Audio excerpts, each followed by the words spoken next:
ایک یہ کہتے ہیں کہ قربانی کا گوشت کب تک رکھ سکتے ہیں؟ دیکھیں مسئلہ یہ ہے کہ اس میں کوئی لمیٹیشن نہیں ہے۔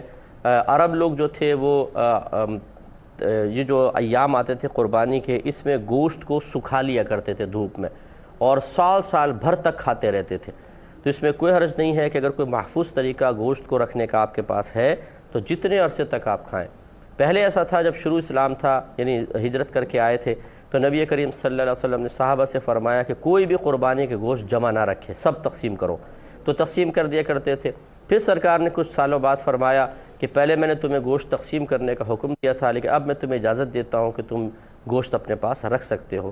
تو چونکہ اس میں کوئی کیونکہ پھر لوگ آسودہ حال ہو گئے تھے ماشاءاللہ، اور سب خود قربانیاں کرنے لگ گئے تھے، تو اس لیے سرکار نے پھر گوشت کے رکھنے کی اجازت مرحمت فرمائی۔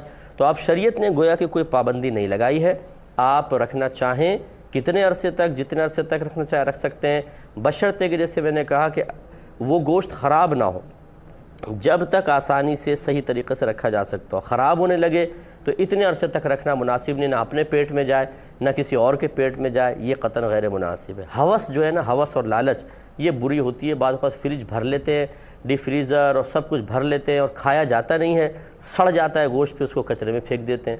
تو یہ مناسب نہیں ہوتا، کسی بیچارے غریب کے پیٹ میں چلا جائے، اور اتنا ہی رکھیں جتنا آپ کھا سکتے ہیں ایک مخصوص وقت تک، اور وہ رکھنے کی بہرحال اجازت ہے۔